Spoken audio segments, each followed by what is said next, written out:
She had dark brown hair and a red blazer, and her arms were wrapped around my husband's neck, like she'd done it 1,000 times before.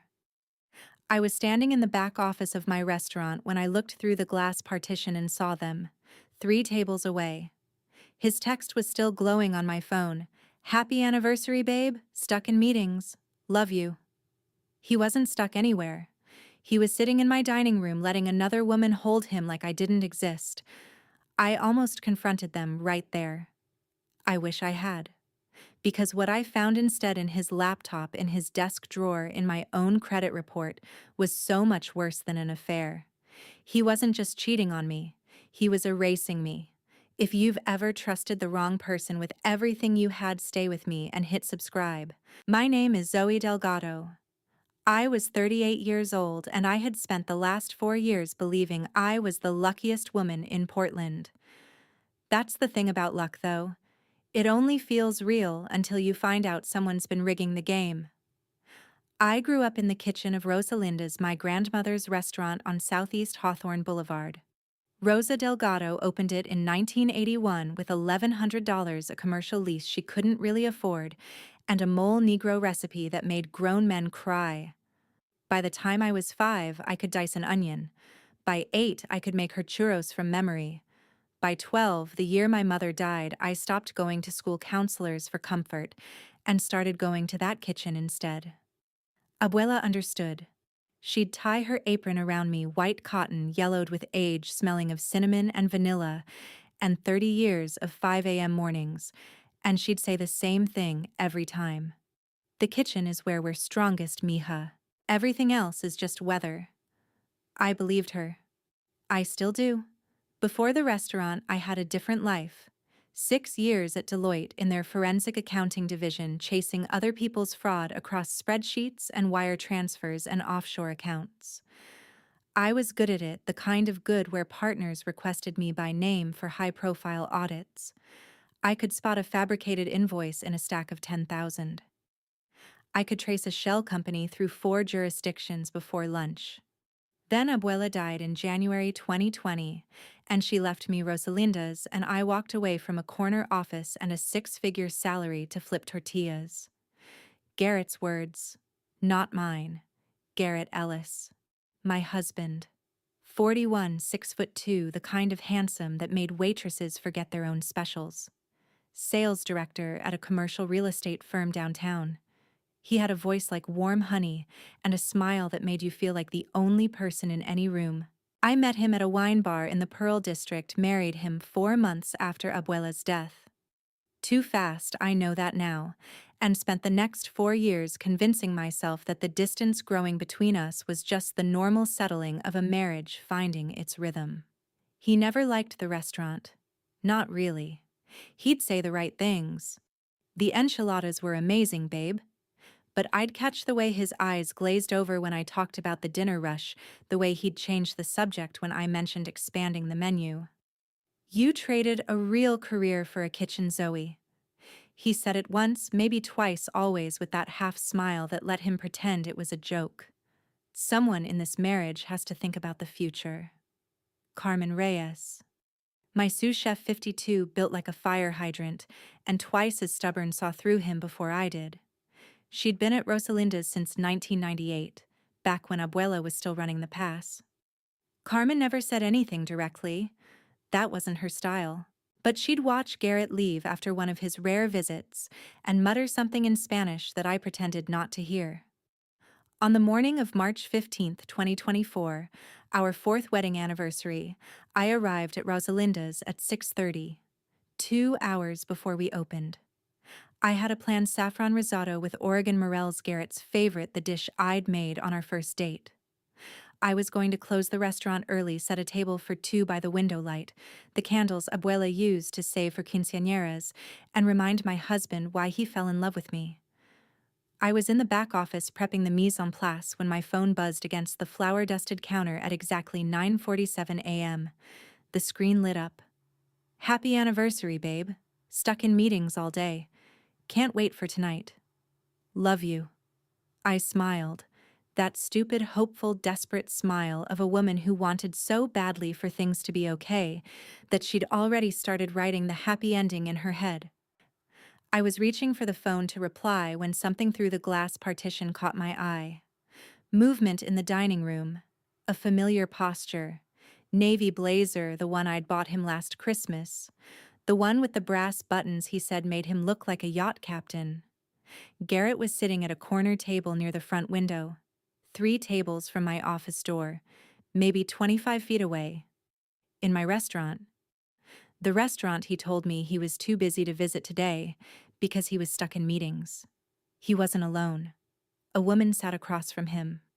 Late 20s, dark brown hair falling past her shoulders, red blazer, the kind of effortless beauty that made you check your own reflection afterward. They were leaning toward each other across the table, talking in the low, intimate way that people only talk when they've forgotten the rest of the world exists.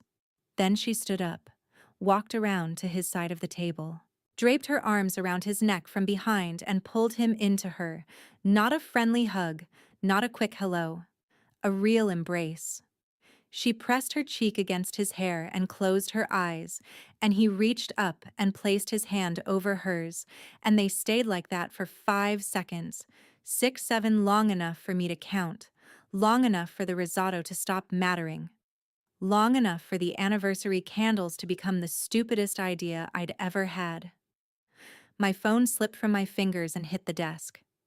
The screen cracked a thin, jagged line, splitting his message in two. Love on one side, you on the other.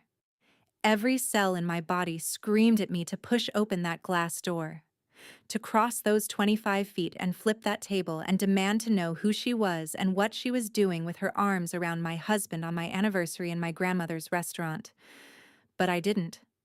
I stood there behind the glass hands, shaking, heart slamming against my ribs, and something old kicked in. Something from Deloitte, from 6 years of sitting across from CFOs who smiled while they lied. A rule I learned in my first week of forensic training and never forgot. Never confront a suspect until you have the full picture. Emotion is evidence lost. So I watched. I memorized. Navy blazer, brass buttons. Dark brown hair, red blazer. Corner table, front window. 9:47 a.m. on a Wednesday. The way she closed her eyes when she held him. The way he didn't pull away. Garrett stood, dropped a 20 on the table, and walked out the front door at 9:53 without once glancing toward the back office. The woman with the dark hair was already gone, slipped out while I was frozen watching him. Carmen appeared in the kitchen doorway behind me. She looked at my face, then through the glass at the empty table, and her expression shifted into something heavy and sad. "He forgot your birthday last month too, mija," she said quietly. "Just saying."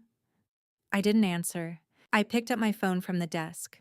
The screen was still glowing through the crack, his message still there. "Love you," broken in half. I didn't reply. Instead, I opened the calculator app. The one I hadn't touched since Deloitte. And I started a new spreadsheet. Column A, what my husband told me. Column B, what I just saw. The columns didn't match. And in my old life, when the columns didn't match, someone was stealing. I drove home in 8 minutes instead of 12, and the first thing I found on Garrett's desk was a document that proved he'd been lying about a lot more than meetings. The house was empty when I pulled into the driveway on Northeast 52nd, a 1940s bungalow, with a white picket fence and a porch swing that Garrett installed the week after our wedding because he said it made us look like a real American family. His car wasn't there. Of course it wasn't. He was probably with her wherever she'd disappeared to after leaving my restaurant. I stood in the hallway for a moment staring at the wedding photo on the wall, me in Abuela's lace veil, Garrett in his gray suit, both of us grinning like we'd won something. The house smelled like the coffee he'd made that morning, and his mug was still in the sink. Lipstick-free, unremarkable, the mug of a man with nothing to hide. I went straight to his office. The door was half open. His laptop sat on the oak desk, silver apple logo catching the gray Portland light through the blinds. In 4 years of marriage, I had never once opened that laptop. He said it was work stuff. Boring spreadsheets, construction contracts, nothing I'd care about. And I'd believed him because that's what wives do when they're busy trusting their husbands instead of auditing them. I flipped it open. Password prompt. I typed the one he used for everything Netflix bank login, the alarm system Rosa 2020, the year we got married. My grandmother's name. He used my dead grandmother's name as his password to plan the theft of her restaurant. I didn't know that yet. But I would. The desktop was organized. Folders labeled Work Taxes Personal. I clicked the email icon and his inbox loaded hundreds of messages. At Deloitte, we called this phase the scan. You don't read everything. You read subject lines. You look for patterns, anomalies, names that repeat numbers that don't belong. It took me 4 minutes. The first email was from Victor Hale, CEO of something called Hale Dining Collective, dated January 12, 2024. Garrett Property Appraisal came back at $1.8 million for the building, $400,000 for the brand. Total acquisition $2.2 million. Once you secure the HELOC and transfer controlling interest, we close in 60 days. My vision narrowed. HELOC. Home equity line of credit. A loan against property. Against Rosalinda's. Garrett's reply, January 15th. Working on it. She doesn't check the bank statements. I handle all the finances. HELOC should fund by February. D is helping with the transition plan from the inside. She doesn't check the bank statements. 5 years at Deloitte, $100 million in fraud cases under my belt, and my own husband thought I was too stupid to read a bank statement. The next email made my hands go still. Victor Hale, March 2nd. Confirmed your attorney M. Delgado filed the HELOC paperwork last week. $1.2 million against the property. Funds dispersed to your personal account. Clean. M. Delgado. I read it again. M. Delgado. Marco Delgado. My brother's initials on my husband's fraud. Something cold moved through my chest. Not pain exactly, more like a door slamming shut in a room I thought was safe. But I couldn't process Marco right now. My brain wouldn't let me. It filed it under deal with later, the way it used to file anomalies during an audit flag at Keep Moving. Don't let emotion contaminate the evidence chain. I kept searching. In the desk drawer unlocked. Because why would he lock it when his wife was just a cook? I found the HELOC paperwork. Printed. Official. $1,200,000 against Rosalinda's my name, listed as co-borrower, my signature at the bottom of page 4. Except I never signed it. I knew immediately. The Z was wrong. Too loopy, too careful, the kind of Z someone makes when they're copying from a sample. I've signed my name 100,000 times.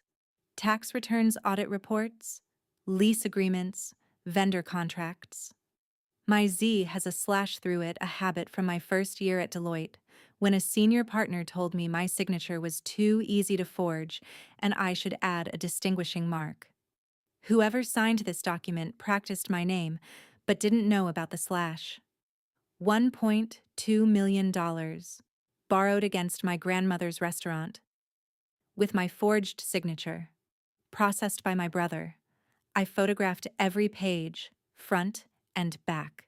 Uploaded them to the old Deloitte email account I'd never deactivated, an address Garrett didn't know existed. I put everything back exactly where I found it, closed the laptop, left his office. Then I stood in the hallway staring at that wedding photo again and thought about the woman with dark brown hair in the red blazer. D is helping with the transition plan from the inside. D. Someone with inside access to Rosalinda's. Someone Garrett had planted in my kitchen. I ran through the staff in my head. Carmen, no. She'd been there since 1998. Miguel line cook been there 5 years. Jessica hostess been there 3. The only new hire in the last year was no. My brain stopped. Refused. That was a door I wasn't ready to open yet. I grabbed my keys and drove back to Rosalinda's. I had a dinner service to run. I had anniversary risotto to finish for a husband who was stealing everything my grandmother built. And I had one name burning a hole in my skull that I was going to pretend I hadn't seen until I was strong enough to face what it meant. M. Delgado. My phone buzzed on the drive. Garrett can't wait for tonight, babe. Reservations at 8, I typed back with steady fingers. Perfect. See you then. The heart emoji was the hardest thing I'd ever typed. 3 days later, I found out who D was, and it broke something inside me that I don't think will ever fully heal. But first, Marco. I needed to know for certain. Emails and initials weren't enough. I needed to sit across from my brother, look him in the eye, and give him the chance to tell me the truth. Part of me, the stupid, hopeful Delgado part that still believed in family, thought maybe there was an explanation. Maybe Garrett had forged Marco's name too. Maybe Marco didn't know. Maybe I was wrong. I wasn't wrong. I texted him Tuesday morning. Coffee this week, I miss you. He replied in seconds. Thursday, 3 p.m. That place on Division Quine said yes, and spent the next 2 days rehearsing questions in my head, like I was prepping for a deposition. The coffee shop on SE Division was small, crowded, the kind of place where baristas had neck tattoos, and the oat milk was locally sourced. Marco was already there when I arrived, sitting in a corner booth scrolling his phone, wearing a suit that was nicer than any suit I'd seen him wear before. Slim-cut navy, new shoes, and on his wrist a watch I'd never seen, brushed silver thick band, the kind of watch that costs more than a line cook makes in a month. Zoe. He stood, hugged me, smelling like cologne that wasn't the drugstore brand he used to wear. You look great. How's the restaurant? Good, and I said. Busy. You know how spring gets. We ordered. He got a cortado. I got black coffee and didn't drink it. We talked about nothing for 10 minutes, the Blazers' awful season, a podcast he liked, whether Aunt Lucy's knee surgery went well, normal things, brother-sister things, and the whole time I watched his hands. Watched the way he turned his coffee cup in circles on the saucer. Watched the way he didn't quite meet my eyes when I mentioned Rosalinda's. Work's good? I asked casually. Any big clients? He stiffened. Just for a half second, the kind of micro-expression I'd been trained to spot across a conference table at Deloitte. Then the mask came back. Just boring real estate stuff. Nothing exciting. Anyone I'd know? He looked down at his cortado. Nah. Corporate clients. You wouldn't care. I let the silence sit for 2 beats. Then I looked at his watch. Nice Tag Heuer. Business must be good. He pulled his sleeve down. Early birthday present to myself. His birthday was in November. It was March. I had one question left. The only one that mattered. I set my coffee down and leaned forward.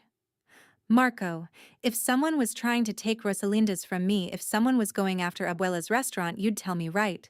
You'd help me. He looked at me. For the first time in the whole conversation, he looked me straight in the eyes. And I saw it, the flicker.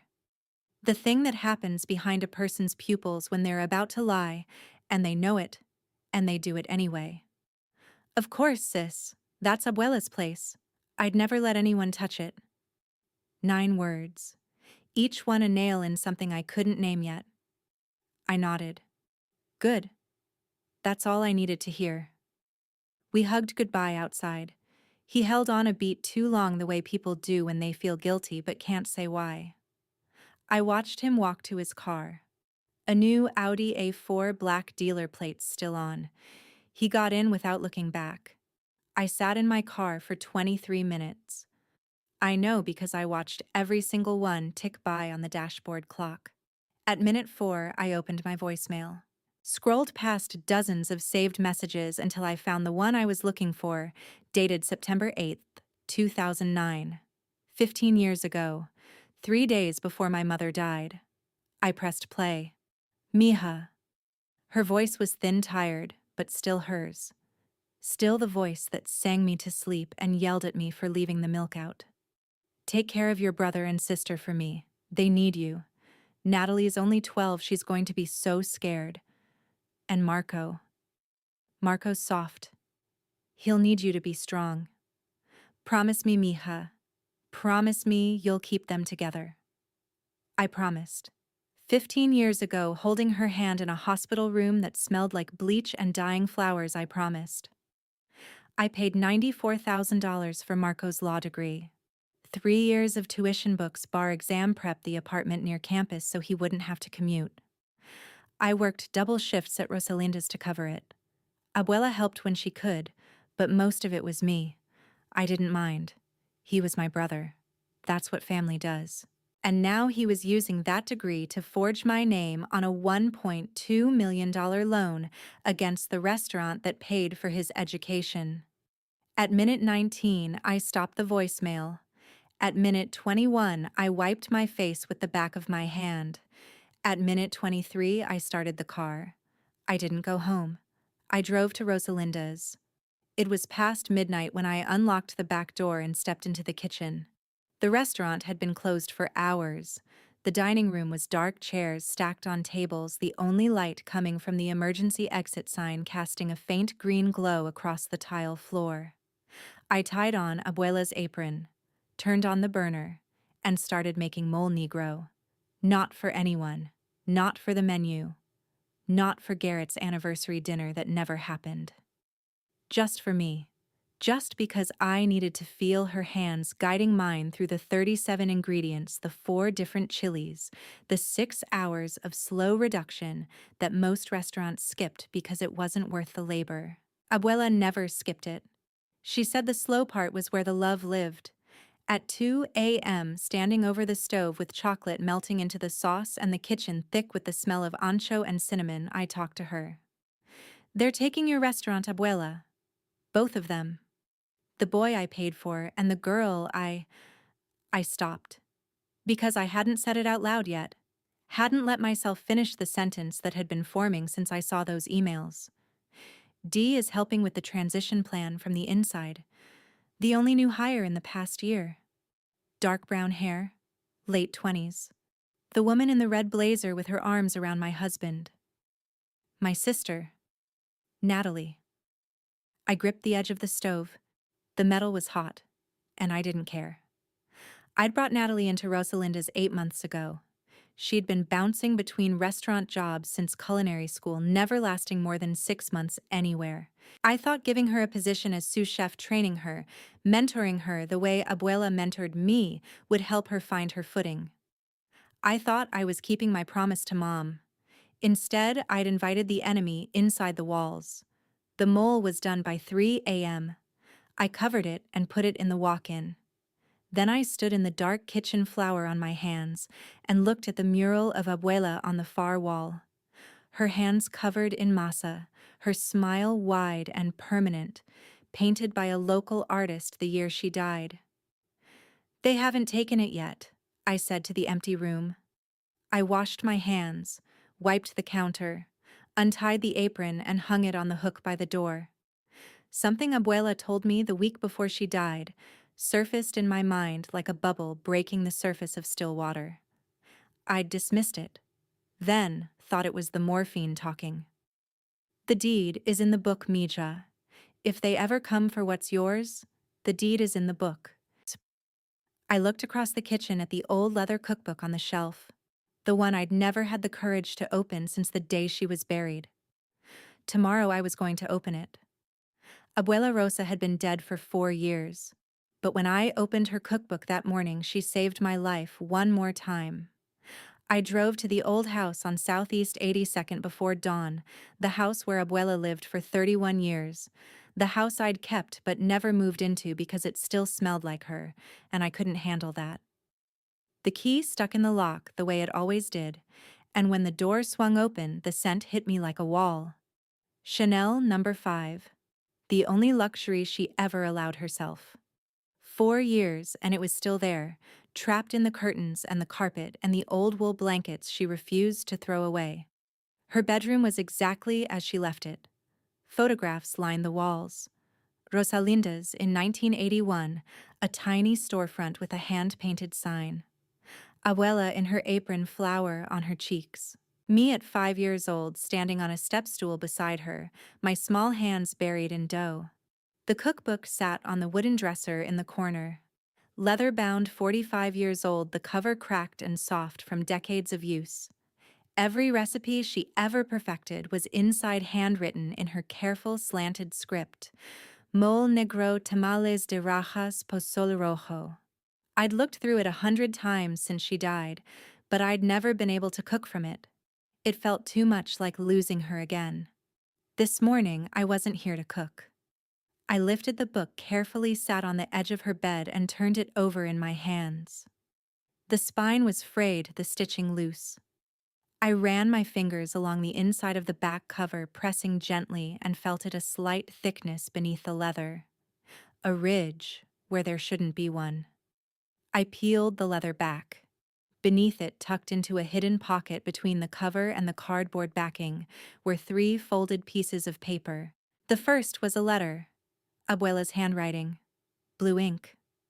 My dearest Zoe, if you are reading this, it means someone is trying to take what is ours. I knew this day might come. Your grandfather and I built Rosalinda's with our hands, but I also knew that what we built would make people jealous, greedy, dangerous. So I made a plan. Find Benjamin Hartley. He has been my attorney and my friend for 40 years. Show him what you have found. He will know what to do. And remember Mika. The kitchen is where we are strongest. Te amo para siempre. Abuela Rosa. The second paper was a certified copy of the original deed to Rosalinda's. Dated June 3, 1981, registered under Rosa Maria Delgado. Transferred to Zoe Amara Delgado on January 12, 2024, months before I married Garrett. Which meant one thing that changed everything. Rosalinda's was separate property. It was mine before the marriage. Garrett had no legal right to mortgage it, sell it, or transfer it. The HELOC was not just forged, it was void. Every dollar he borrowed against my restaurant was fraud. The third paper was a savings account statement. Wells Fargo, $120,000. 30 years of Abuela setting aside what she could, $50 here, $200 there, the quiet discipline of a woman who survived on margins thinner than tortilla dough. At the bottom, a name and phone number, Benjamin Hartley, attorney at law. Hartley and Associates. I sat on her bed holding that letter for a long time. Long enough for the morning light to shift from gray to gold across the bedspread. She knew. Before she died, before Garrett even existed in my life, she knew someone might come for the restaurant. And she built me a weapon from the grave. I called Benjamin Hartley at 8:15 a.m. A receptionist answered on the second ring. I said my name and heard a pause, the kind of pause where someone recognizes a name they've been waiting to hear. Mr. Hartley has an opening at 2 o'clock. He'll be expecting you.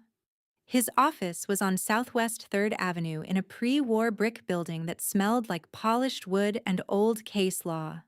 Silver-haired receptionist, framed diplomas, the kind of place where time moved slower and handshakes still meant something.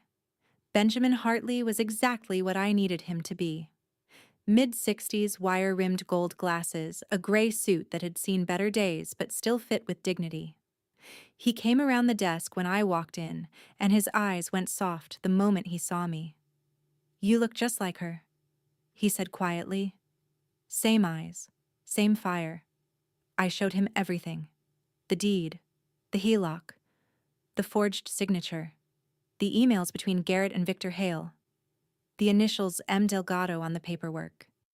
He read each page carefully, his face darkening with every line.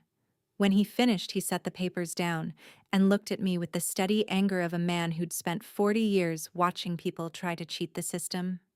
"This isn't just fraud, Zoe. The HELOC is void. The deed proves Rosalinda's was your separate property before the marriage. Garrett had no authority to borrow against it. The forged signature is a felony, and if the money crossed state lines..." He tapped Victor Hale's letterhead, Hale Dining Collective, Seattle, Washington. That's wire fraud. Federal jurisdiction. FBI. The word FBI landed in the room like a dropped glass. Rosa's savings will cover initial legal costs, he continued. Forensic document examiner filing fees, my retainer. He paused. Which for the record is zero. I blinked. You can't work for free. I'm not working for free, I'm repaying a debt. A small smile. Your grandmother fed me lunch every Tuesday for 40 years. Never let me pay. She said lawyers needed more home cooking and less billable hours. The smile faded. She also made me promise if anyone ever came for that restaurant, I'd protect you. I intend to keep that promise. For the first time in 4 days, something loosened in my chest. Not hope. Exactly. Hope felt too fragile, too dangerous. But direction. A next step. A path forward that didn't involve standing alone in a dark kitchen at 2 a.m. talking to a ghost. What do I need to do? I asked. Go back into that laptop. Find where the $1.2 million went after Garrett took it. Bank records, wire transfers, account numbers. If the money moved to Washington state, we have federal jurisdiction, and that changes everything. I thought about the laptop on Garrett's desk. The password I already knew. The email folders I hadn't finished reading. I know exactly where to look, I said. And this time I know what I'm looking for. Benjamin walked me to the door and placed a hand on my shoulder the same way Abuela used to. Your grandmother loved you more than anything in this world, Zoe. She'd be proud of you right now. I didn't trust myself to speak. I just nodded, stepped into the afternoon sun and drove back toward Rosalinda's with the deed in my purse and something sharp and new forming behind my ribs. Garrett thought I was just a cook. Marco thought I was too trusting to notice. And somewhere out there, Dee, whoever she really was, thought she could take my place. They were all about to find out what a forensic accountant looks like when she stops auditing strangers and starts auditing her own family. Over the next 2 weeks, I became two people. By day, I was Zoe the wife, smiling, cooking, pretending everything was fine. By night, I was Zoe the auditor, tracing every dollar my husband stole. The routine was simple. Garrett left for work at 7:30 every morning. I left for Rosalinda's at 6:30.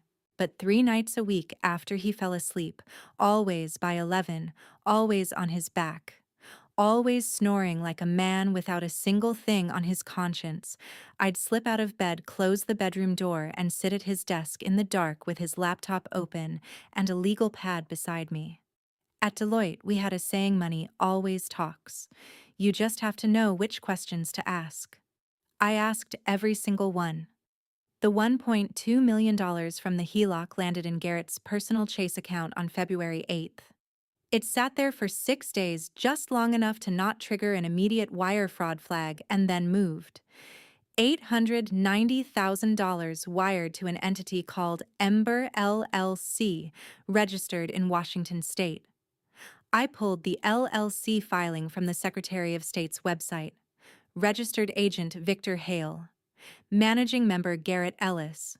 Business address 2847 NW 23rd Avenue, Portland, Oregon. I knew that address. It was a vacant storefront 3 blocks from Powell's Books. Or it used to be vacant. I drove past it the next morning on my way to Rosalinda's and saw scaffolding construction crews, a dumpster full of drywall. Someone was building a restaurant. The remaining $310,000 went in pieces. $47,000 to a contractor in Beaverton. $23,500 to a commercial kitchen equipment supplier. $18,000 to something called Enion W Design Collective, an interior design firm, and $87,400 across 3 credit accounts that I already knew about, the ones opened under my name, my social security number billed to Marco's P.O. box. Every night I photographed the screen. Every morning I emailed the photos to my Deloitte account. By the end of the second week, my evidence folder had 247 files, but I still hadn't confirmed D. I knew. In the way you know something terrible before you let yourself believe it, the way you know, a cough is more than a cough. The way you know a marriage is over before anyone says the word. But knowing and seeing are different things, and I needed to see.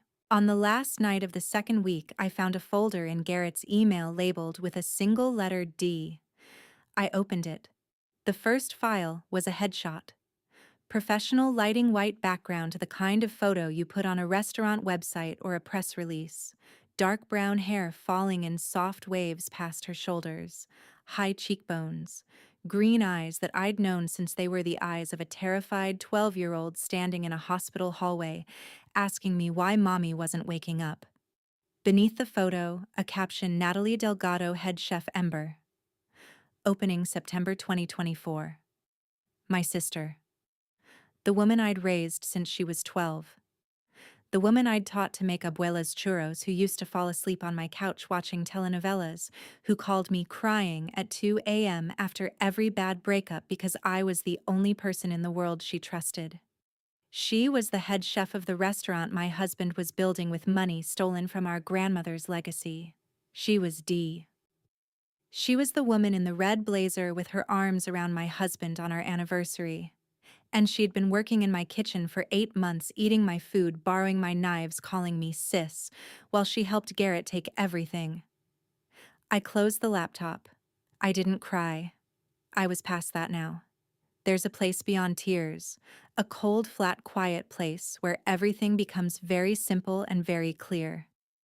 I sat in that place for a long time. The next morning at Rosalinda's, I was plating lunch specials when Garrett walked in.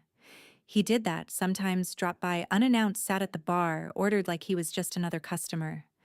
The staff loved him. He tipped well, complimented the food, asked about their kids.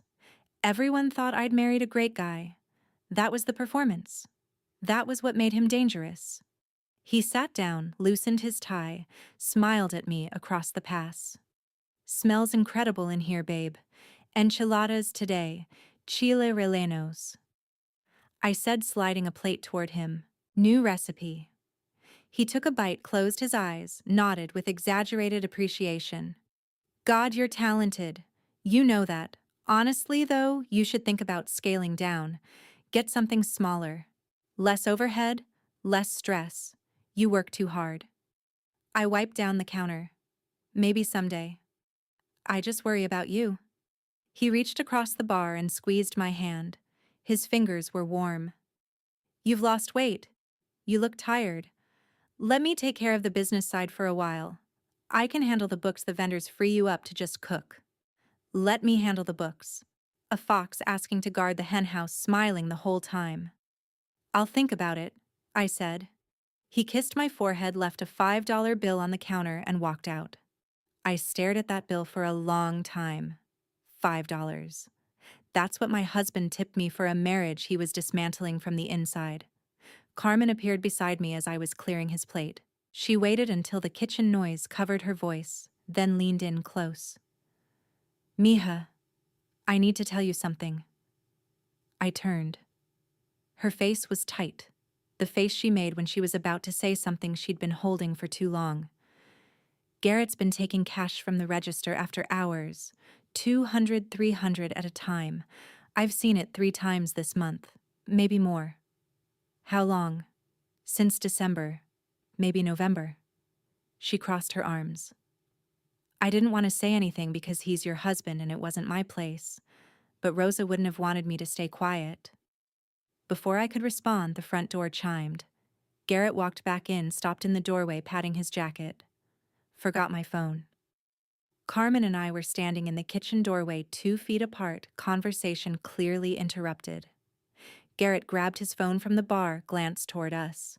His eyes moved from Carmen to me and stayed there for 2 seconds longer than normal. Everything okay back there? My pulse spiked. I kept my face flat. Just checking inventory with Carmen. We're low on chipotles. He studied me for 1 more beat. Then the smile came back, easy, warm, rehearsed. Cool. See you tonight, babe. The door closed. Carmen exhaled. I realized I'd been gripping the counter hard enough to whiten my knuckles. Zoe, Carmen said quietly. What the hell is going on? I looked at her. This woman who'd stood beside my grandmother for 26 years, who knew every crack in the kitchen tile and every secret in the recipe book, who'd watched me grow from a 5-year-old on a step stool to the woman standing in front of her now. "I'll tell you everything," I said. "But not today. Today I need you to trust me." Carmen studied my face for 3 long seconds. "Rosa trusted you," she said. "That's enough for me." That night, I drove past Ember. Through the construction scaffolding lit by a single work light left on inside, I could see the outline of a bar taking shape. Exposed brick walls, Edison bulbs hanging from the ceiling, and in the window, a banner, glossy, professional, clearly expensive. Ember Grand Opening, September 14th. 6 months away. Garrett was building himself a throne room with my grandmother's money and my sister's hands. He'd picked the date. He'd designed the stage. He just didn't know who'd be standing on it when the curtain came up. I took a photo of the banner, added it to the evidence folder on my phone file number 248. Started the car. September 14th. That was my deadline. And I intended to meet it. I thought I was the one hunting. Then on April 15th, Garrett proved he'd been watching me too, and he hit me where I never saw it coming. It started at a tire shop. The Camry needed new tires. I'd been putting it off for weeks, driving on treads so thin Carmen threatened to call AAA herself.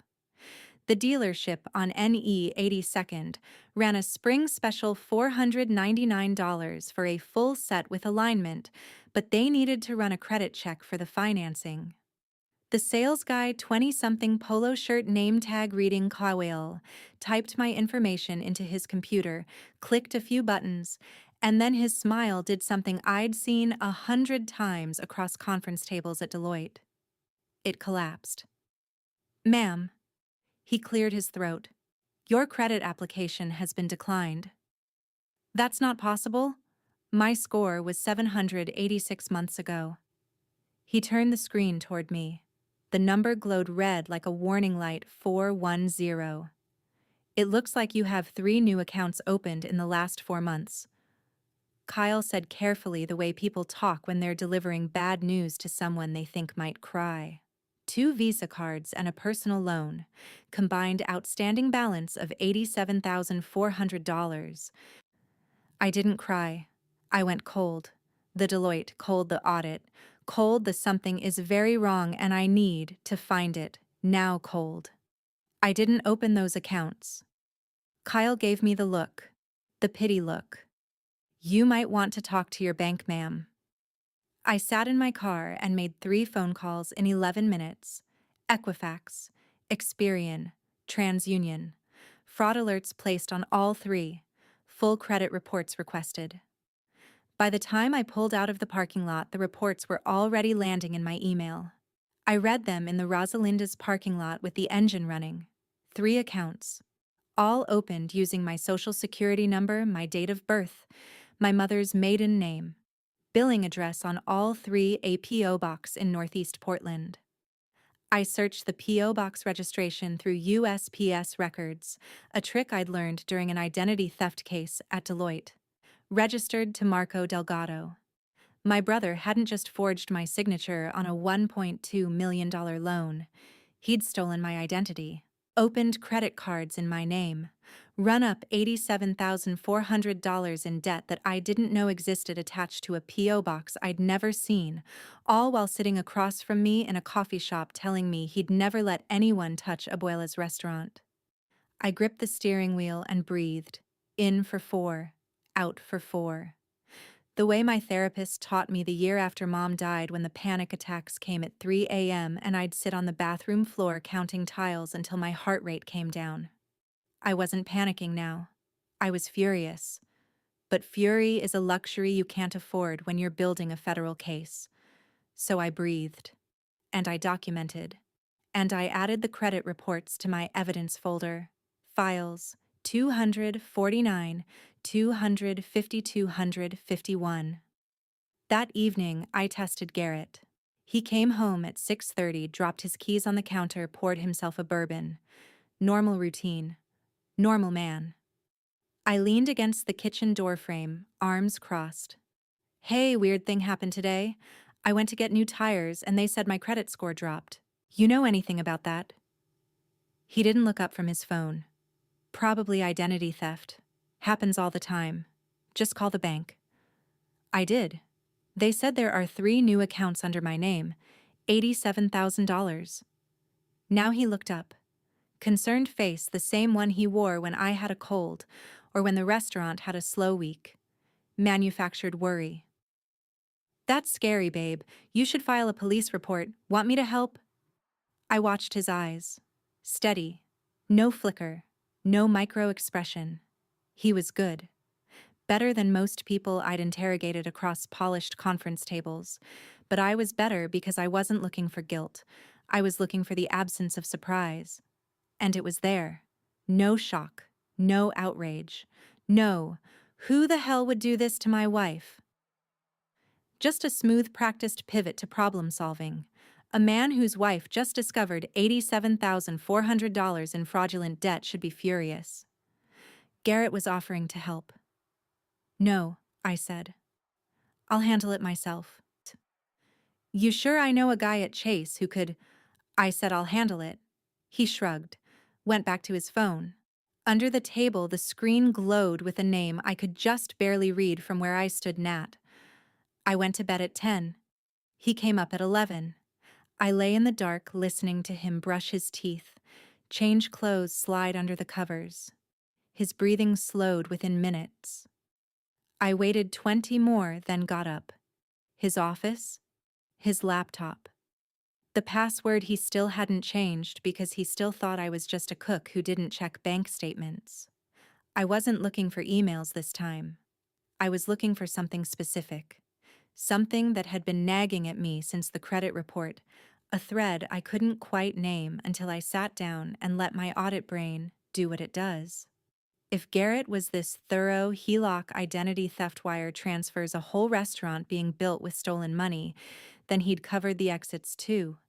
He'd have a contingency, a backup plan for when things went wrong. Garrett was a salesman. Salesmen always have a fallback position. I found it in a folder labeled Insurance, Metropolitan Life, policy number 7741-AZD-2020. Life insurance $750,000.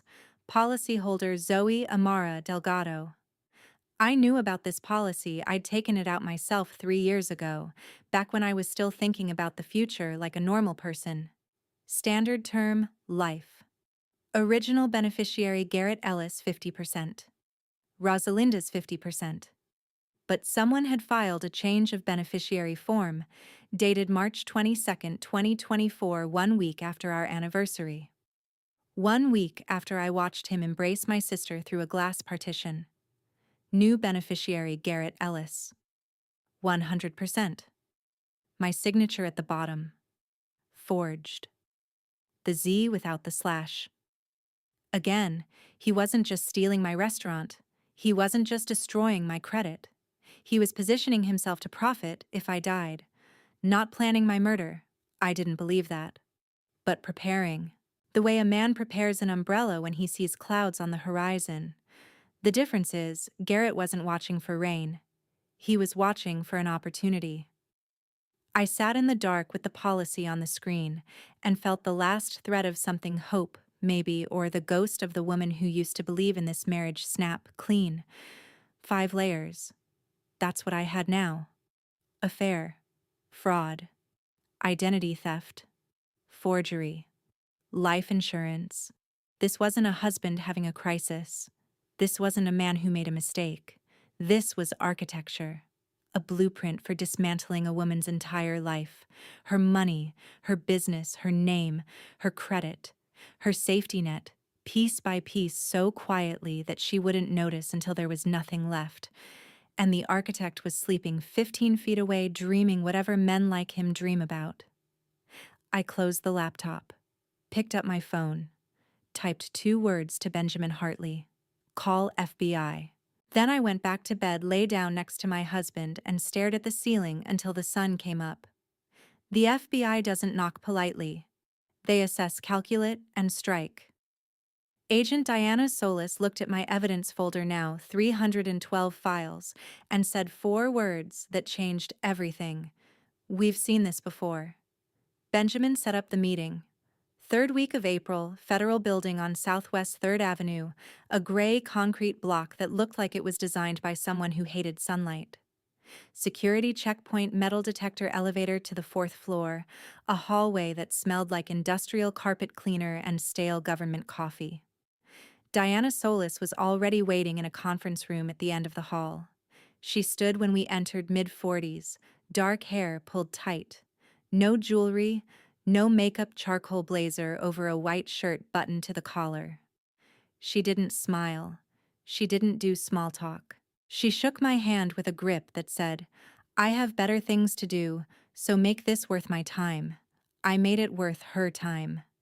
I'd organized the evidence the way I used to organize audit files at Deloitte, tabbed, indexed, cross-referenced.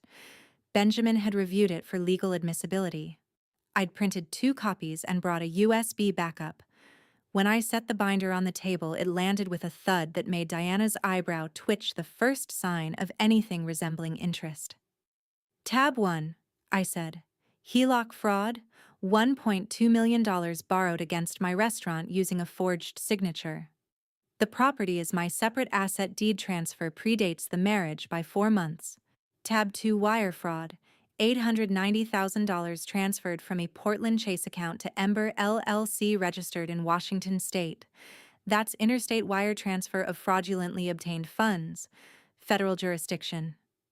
Diana was reading now, flipping pages, her expression flat but her eyes moving fast.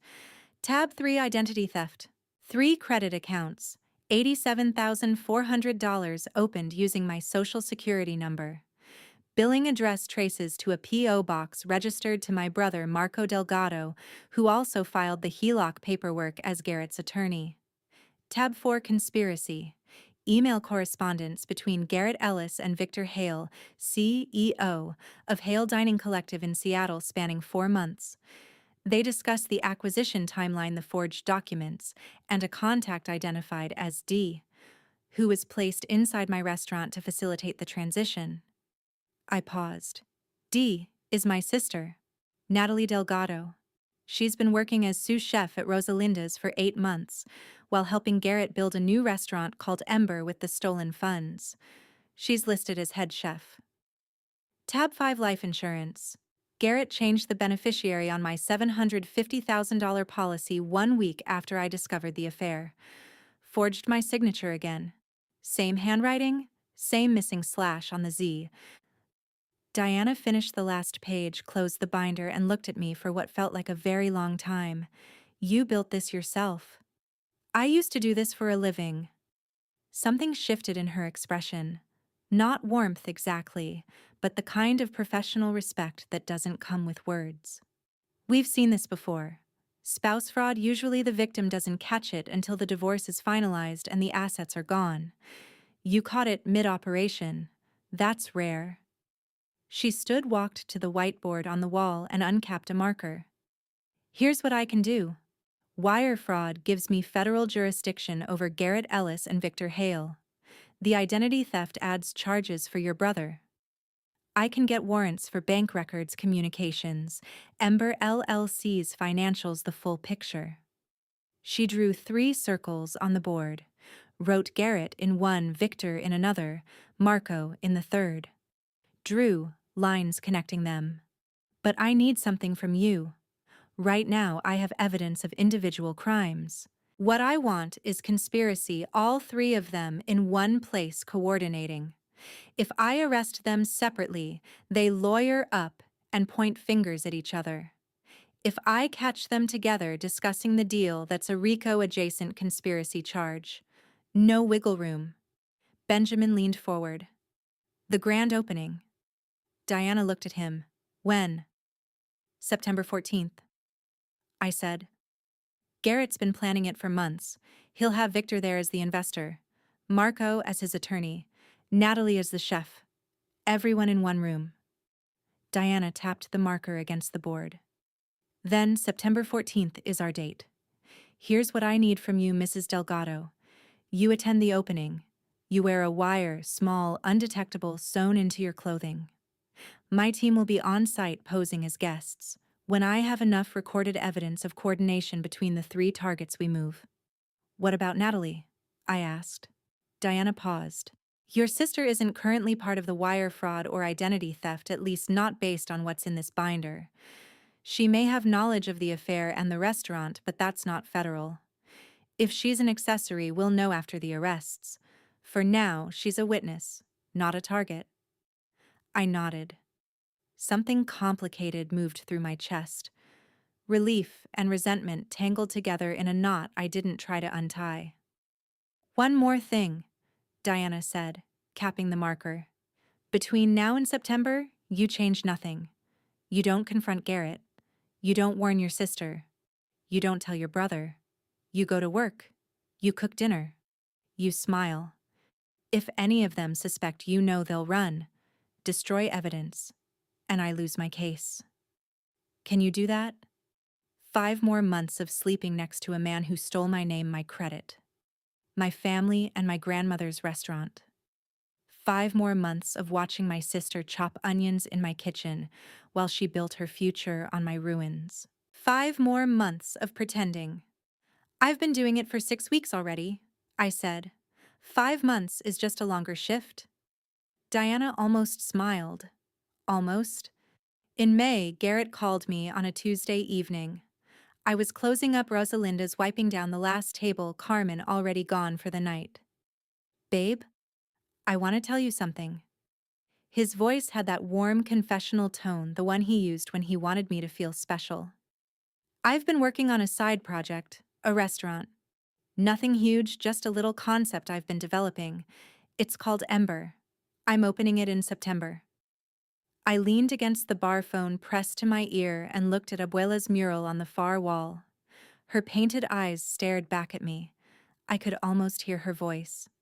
Steady, mija. A restaurant. Since when? I've been working on it for a while. Wanted to wait until it was ready to surprise you. He laughed, easy, boyish, the laugh that made me fall in love with him. Will you come to the opening? It would mean the world to me.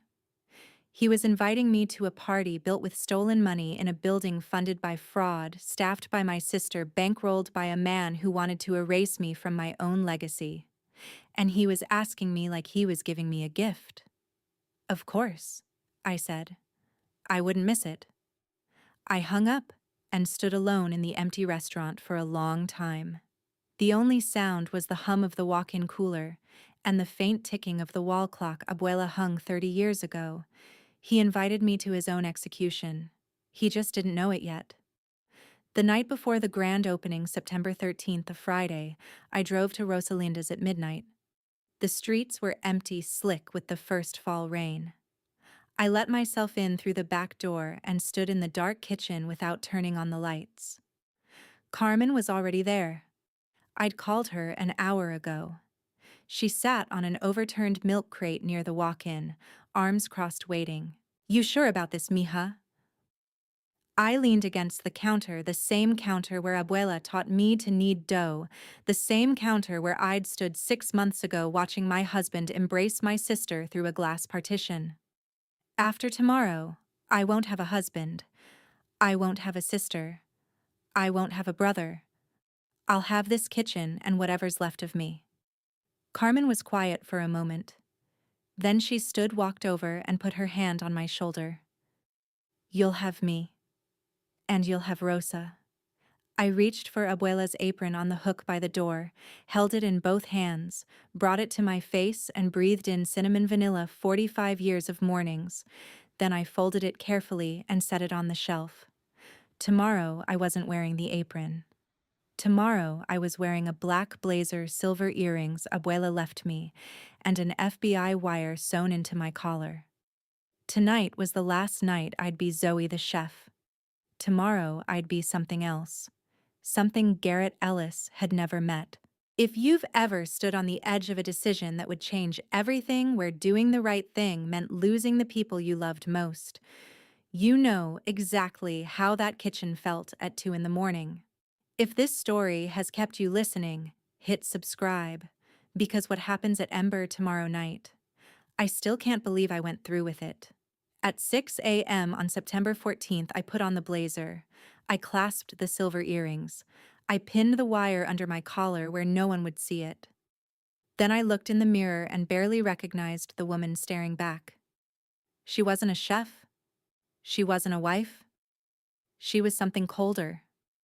Something Garrett Ellis had never met. I picked up my car keys, locked the door behind me, and drove toward the restaurant my husband built with stolen money, my grandmother's money, to watch him open it for the first and last time. Ember was packed. 83 people, 2 FBI agents disguised as guests, and one wife who knew every lie holding the building together. The restaurant looked exactly like the kind of place Garrett would build, all surface, no soul. Exposed brick walls, Edison bulbs hanging from reclaimed wood beams, a 40-foot bar made of salvaged oak, an open kitchen with a centerpiece wood fire grill that probably cost more than Carmen made in a year. Everything designed to photograph well. Everything paid for with my grandmother's money. I arrived at 7:15. Black blazer, silver earrings, wire humming silently against my collarbone. Carmen dropped me off and parked around the corner close enough to reach me in 2 minutes if something went wrong. The hostess, a girl barely out of culinary school, smiled and checked her list. "You must be Mrs. Ellis. Garrett saved you a seat near the front." Of course he did. I walked through the crowd, champagne glasses catching the light laughter bouncing off concrete walls, the smell of charred rosemary and truffle oil thick in the air. I recognized a food critic from the Oregonian near the bar. 2 city council members by the window. Victor Hale at a round VIP table. Silver hair, gleaming navy suit, shaking hands with a man I didn't recognize. And at the far end of the room near the open kitchen, Natalie. She wore an emerald dress that set off her dark hair and green eyes. She was laughing with a line cook gesturing toward the pass, comfortable and confident in a way I'd never seen her at Rosalinda's. This was her stage, the kitchen she thought she'd earned.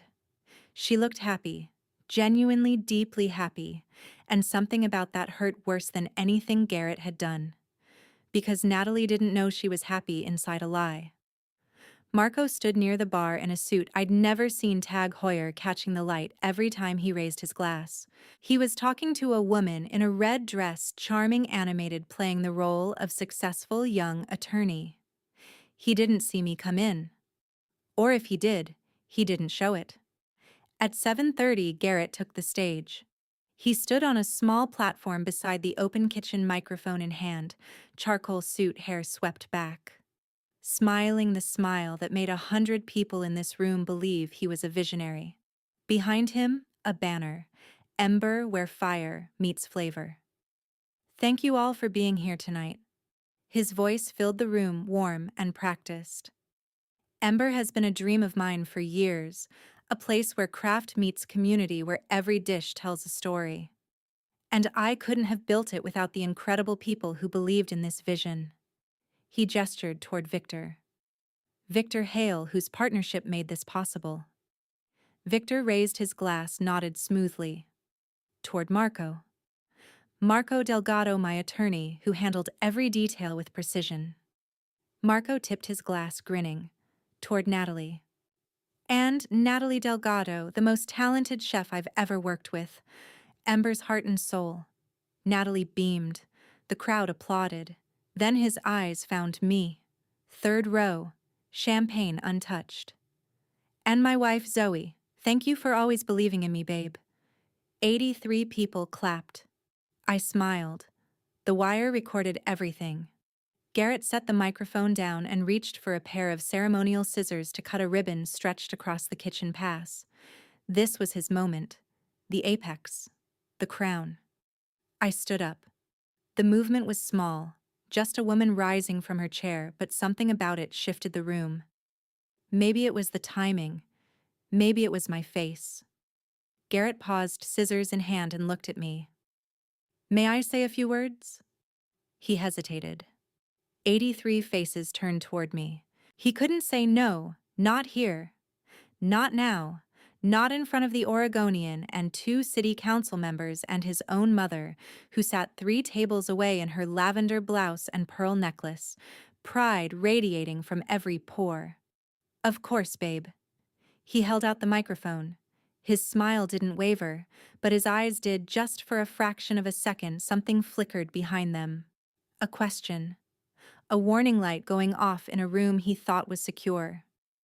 I took the microphone, stepped onto the platform, stood where he'd been standing, looked out at 83 faces and felt the wire hum against my skin like a second heartbeat. Garrett said Ember is a dream. My voice was steady, clear. The Deloitte voice, the one I used in boardrooms when I was about to tell a CEO that his CFO had been stealing. He's right, but I want to tell you whose dream it actually is, and what it really cost. I held up a single sheet of paper. This is the original deed to Rosalinda's, my grandmother's restaurant, transferred to me in January 2024, months before my marriage. Separate property under Oregon law. I let that settle for one beat. 6 months ago, my husband took a $1.2 million loan against that restaurant using my forged signature. He had no legal right. The loan is void. Every dollar spent in this room tonight is stolen. The silence was immediate. Not quiet, silent. The kind of silence where you can hear ice shifting in someone's glass across the room. Garrett's smile was still there. Frozen. A mask that hadn't gotten the message yet. Zoe, honey, this is a party. Let's talk about this at... The forgery was handled by an attorney. I looked at Marco. My brother, Marco Delgado. I paid $94,000 for his law degree. He used it to forge my signature on a fraudulent mortgage. Marco set his glass down. The color left his face in a wave. Forehead first, then cheeks, then lips, like watching a tide pull out. His mouth opened. Nothing came out. His eyes darted toward the exit. The money was wired to Ember LLC, registered in Washington State. Interstate wire transfer of fraudulently obtained funds. I looked at Victor Hale. Coordinated by Victor Hale, CEO of Hale Dining Collective, who knew exactly where every stolen dollar came from. Victor stood abruptly. Across the room, Diana Solis stood at the same moment, casual, unhurried, but unmistakable. Victor looked at her, looked at the door, sat down. My identity was stolen. 3 credit cards opened under my name. $87,000 in debt I didn't create. The billing address was a P.O. box registered to my brother. I didn't look at Marco again. I didn't need to. I could hear his breathing from where I stood, ragged, shallow, the breathing of a man watching his life collapse in real time. I turned to Natalie. She stood frozen beside the kitchen pass, her emerald dress suddenly looking less like celebration and more like costume. Her eyes were wide, wet, confused. She didn't understand yet. She thought this was about the affair. She didn't know about the rest. Natalie. My voice dropped. Not cruel, just tired. Sad in a way that surprised even me. He told you he wanted a baby with you. He showed you medical documents from Oregon Wellness Clinic, a fertility treatment plan. She nodded barely, tears already falling. That clinic doesn't exist. I checked. Garrett had a vasectomy in August 2019 at OHSU, 5 years before he met you. He was never going to give you a child, Natalie. He was using you to get to the restaurant. The same way he used me. The same way he used Marco. Natalie's knees buckled. She grabbed the edge of the pass with both hands, knuckles white, mascara running in dark streaks down her face. A sound came out of her. Not a word. Not a scream. Something between a gasp and a moan, the sound of someone understanding all at once that the life they thought they were building was made of smoke. I turned back to Garrett. His mask was cracking. The smile was gone. His jaw was clenched so tight I could see the muscle jumping under his skin. His hands were fists at his sides. The scissors dangled forgotten from his right hand. You built this stage, Garrett. I set the microphone down gently on the platform. I just turned on the lights. 5 seconds of silence. Someone's ice clinked against glass. A chair leg scraped against concrete. Linda Ellis's hand covered her mouth, and then Diana Solis stepped forward. Badge visible. Voice level. Garrett Ellis, I'm Special Agent Diana Solis, FBI Portland Field Office. You're under arrest for wire fraud, bank fraud, identity theft, and conspiracy.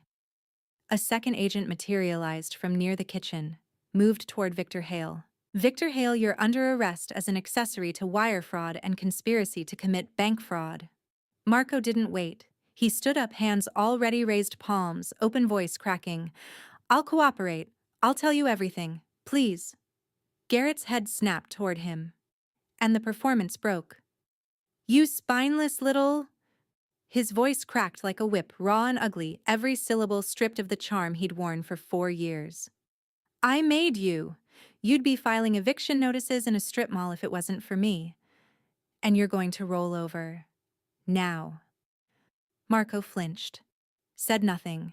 Diana stepped between them and snapped the handcuffs onto Garrett's wrists with a clean, practiced click. You have the right to remain silent, she began, and Garrett's shoulders dropped not in surrender, but in the sudden total weight of understanding. The way a building doesn't explode when the foundation cracks. It just settles, sinks, goes still. They walked him toward the door. 83 people sat motionless. No one reached for a phone. No one whispered. The room held its breath like a church during communion. At the threshold, Garrett turned. Found my eyes across the room one last time. You'll regret this. I met his gaze. Held it. No. But you will. The door closed behind him at 9:12 p.m. The autumn rain was coming down hard outside. I could hear it drumming against the windows, washing the sidewalk clean. Inside, the candles on 83 tables still burned, and the wood fire grill still crackled, and the banner still read, Ember where fire meets flavor, and no one moved. Linda Ellis was crying quietly into her hands. Natalie had slid to the floor beside the kitchen pass, her back against the wall. Her emerald dress pooled around her like something deflated. Marco was gone, let out through the back before I even saw him leave. Carmen appeared beside me. She didn't say anything, just put her hand on my shoulder and stood there. I looked at the room, the stage, the lights, the dream my husband built with my grandmother's bones, and I felt something release. Not joy, not triumph, but the long exhale of a woman who had been holding her breath for 6 months and could finally stop pretending. 3 weeks after the arrest, the dominoes were still falling, and they fell harder than I expected. The trial took 6 weeks. Benjamin sat beside me every day in the front row of courtroom 3 at the Multnomah County Federal Courthouse, his briefcase at his feet, his hand occasionally resting on my arm when the testimony got difficult. Diana Solis sat 2 rows behind us, expressionless, taking notes in a small black book she never let anyone else touch. I won't take you through every day. Most of it was procedure motions, objections, sidebar conferences where lawyers whispered at the bench while the jury stared at the ceiling. But there were moments. Moments that burned. The forensic document examiner spent 40 minutes explaining to the jury how she identified the forged signatures. She projected my real signature and the fakes side by side on a screen, the Z, without the slash, the slightly different pressure on the downstroke, the hesitation marks where someone had lifted the pen and repositioned it. This is not a signature, she said. This is a copy made by someone who studied the original but never learned its habits. 12 jurors looked at the screen, then looked at Garrett, then looked at me. I could feel the math happening behind their eyes. The prosecution played the wire recording from the grand opening. Garrett's voice filled the courtroom, warm, confident, thanking everyone for coming, thanking Victor for his partnership, thanking Marco for his precision, thanking Natalie for her talent. And then my voice calm and surgical, dismantling every lie while 83 people sat in silence. When the recording reached, "You built this stage, Garrett," The court reporter stopped typing for a moment. Just a moment. Then resumed. Marco testified for the prosecution. That was part of his plea deal, full cooperation in exchange for a reduced sentence. He sat in the witness box in a gray suit that didn't fit right anymore. His Tag Heuer gone, his Audi repossessed, and he answered every question in a voice so flat it sounded like it was coming from the bottom of a well. Yes, Garrett asked him to file the HELOC paperwork. Yes, he forged his sister's signature. Yes, he opened the P.O. box. Yes, he knew the money was stolen. Yes, he knew the restaurant belonged to Zoe. The prosecutor asked him why he did it. Marco stared at the desk in front of him for 6 seconds. I counted. He offered me $180,000, Marco said. And I told myself she'd be fine. Zoe's always fine.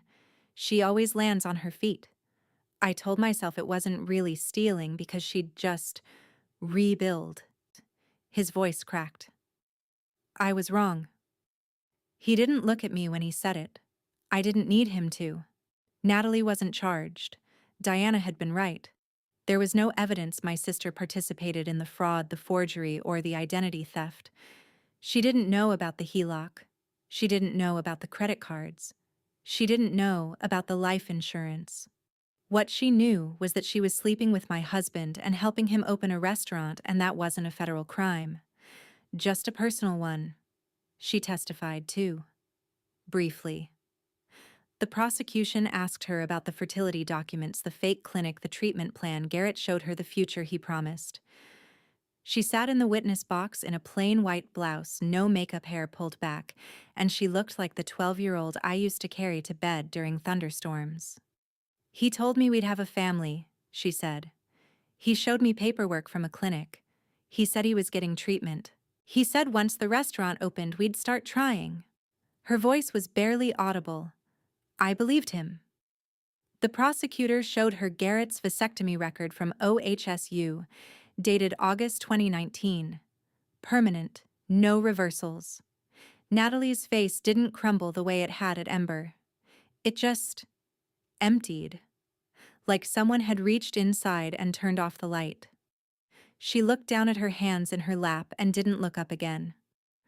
I sat in the front row and felt nothing I expected to feel. Not satisfaction, not pity. Something closer to exhaustion, the kind that lives in your bones after you've been carrying something heavy for so long that putting it down doesn't feel like relief.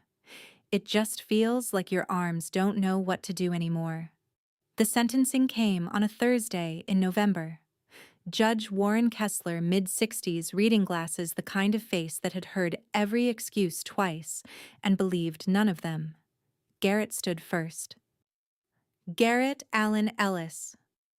Judge Kessler read, "You have been found guilty of wire fraud, bank fraud, identity theft, forgery, and conspiracy.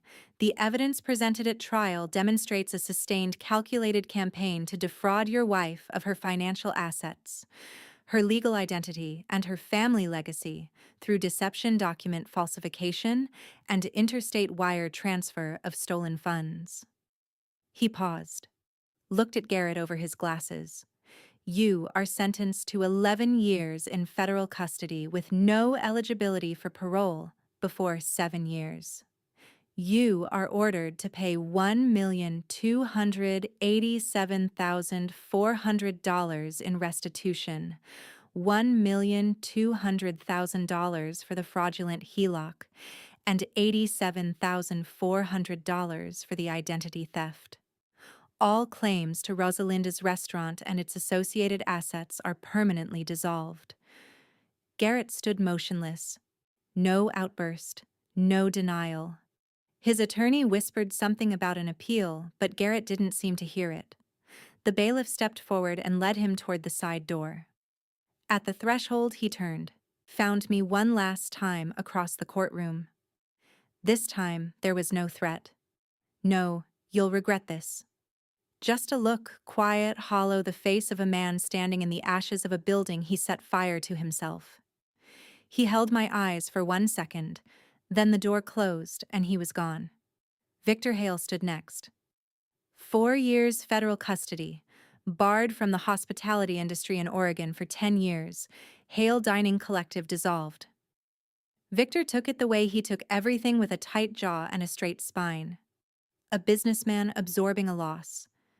He didn't look at anyone as they let him out. Marco stood last. 3 years federal custody. Permanent disbarment from the Oregon State Bar. Restitution of $94,000 to the victim. $94,000. The exact amount I paid for his law degree. I didn't ask for that number. The prosecutor calculated it independently. The universe apparently has a sense of humor. Marco looked at me as they led him past the front row. His eyes were red. His lips moved, just barely, just enough for me to read. "I'm sorry, sis." I looked at him, the way you look at a house you used to live in, that someone else has let fall apart. With recognition. With distance. With the understanding that it's not yours anymore. I didn't nod. I didn't speak. I just let him pass. After the courtroom emptied, I sat alone in the front row for a long time. Benjamin had left to file paperwork. Diana had disappeared the way FBI agents do there, one moment gone the next, like she'd never been in the room at all. On the drive home, I passed Ember. I hadn't been back since September. The building was dark windows papered over, a federal seizure notice taped to the front door. The banner was still up, but the rain had gotten to it. Ember where? Fire meets flavor. The letters bleeding and faded, the fabric sagging between its poles. I slowed the car, looked at it for 10 seconds through the rain-streaked window. 6 months ago, that building was supposed to be my replacement. The shiny new dream that would make everyone forget Rosalinda's ever existed. Now it was a crime scene with a soggy banner and a padlocked door. I drove past without stopping, headed toward Rosalinda's, the only home I had left. 6 months later, on a Tuesday morning in May, I reopened Rosalinda's with a new menu, a new partner, and the same apron my grandmother wore the day she first lit that stove in 1981. The renovation took 4 months. New terracotta walls, a modernized kitchen with a proper ventilation system, and a 6-burner range that would have made Abuela cry. Seating expanded from 25 to 40. But the mural stayed, Rosa Delgado, hands covered in masa, smiling at every person who walked through the door. The restoration artist cleaned it, brightened the colors, sharpened the details. Her smile was wider now. Or maybe I was just finally able to see it clearly. Carmen stood beside me at 6:30 a.m. That first morning, both of us staring at the empty dining room, the way farmers look at a field after the last frost. Rosa would have hated the new paint, she said. She would have hated it and then bragged about it to every customer for 6 months. We laughed. It was small and quiet and real, and it was the first time laughing had felt like breathing instead of performing. I untied Abuela's apron from the shelf where I'd left it the night before, the grand opening September 13th, a lifetime ago. The cotton was soft in my hands, cinnamon and vanilla faint, but still there, trapped in fibers that had absorbed 45 years of mornings exactly like this one. I put it on, and for the first time since March of last year, I felt like myself. Carmen became my official co-owner in April. She invested her savings, $40,000 from 26 years of sous chef wages, and I matched it from the restitution fund. We split everything 50-50. Abuela would have approved. Carmen was the only person who'd stood in that kitchen as long as Rosa had. She'd earned her name on the door. In February, I started something I hadn't planned, a free class Tuesday evenings after service in the back office of Rosalinda's. I called it Rosa's Table, 12 women per session, most of them referred by Portland Women's Shelters. I didn't teach cooking. I taught what Deloitte taught me: how to read a bank statement, how to check your credit report, how to spot a forged signature, how to recognize when someone you trust is moving your money without your knowledge. The first class, a woman in the front row held a sleeping toddler against her chest with one arm and took notes with the other. She stayed after to ask me how to find out if her ex-husband had opened credit cards in her name. I showed her. It took 11 minutes. She had 3 accounts she didn't know about. I looked at her exhausted, scared, holding her child like a lifeline, and I saw myself 18 months ago sitting in a tire shop parking lot, watching my credit score bleed out on a stranger's computer screen. "You're going to be okay," I told her, and I meant it in a way I couldn't have meant anything a year ago. Portland Monthly ran a feature in April, Rosalinda's the Restaurant That Refused to Die. I didn't read it. Carmen framed it and hung it next to the mural. The $94,000 restitution from Marco arrived in my account on a Wednesday. I looked at the number for a long time. Then I transferred every cent into the Rose's Table Fund. I didn't want his money. I wanted it to become something he could never take back. One evening in late May, I was locking the front door after service when I looked up and saw her. Natalie, across the street.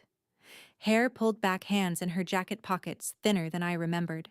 She stood under the awning of the bookshop opposite, half in shadow, watching the lit windows of Rosalinda's, the way people watch trains they've already missed. We looked at each other across 4 lanes of Hawthorne Boulevard and 15 months of silence. 5 seconds. Maybe 6. She didn't cross. I didn't wave.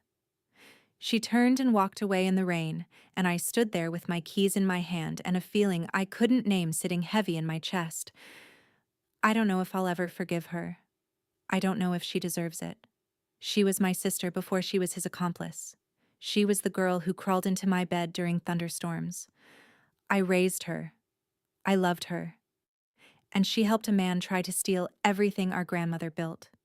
So you tell me, if she knocked on that door tomorrow, would you open it? I locked up, walked back through the empty dining room, and stopped in front of Abuela's mural. Her painted hands were covered in flour. Her smile hadn't changed in 44 years. I touched the wall just once, just lightly, the way you touch someone's gravestone when you're not sure they can hear you, but you need to say it anyway. We made it, Abuela. The next Sunday, I drove to Cannon Beach, parked at the lot near Haystack Rock, and walked barefoot across the wet sand with the leather cookbook pressed against my chest. The waves came in slow and steady, the same waves that had been hitting that rock for 10,000 years without wearing it down. I opened the book to the first page. Abuela's handwriting, careful and slanted. "Never let anyone steal your dreams." I closed it, looked at the ocean, and felt something I hadn't felt in longer than I could remember. Not happiness, not yet. Something quieter, something that lived underneath happiness, holding it up. Peace. If this story stayed with you, if you've ever trusted someone who didn't deserve it, or lost something you built with your own hands, or stood in the rain, wondering whether forgiveness is strength or surrender, share it with someone who needs to hear that surviving isn't about forgetting the pain. It's about transforming it into something that helps the next woman through the door. Family isn't blood. Family is the people who don't steal from you while you sleep. Subscribe if you haven't. And thank you for staying until the end.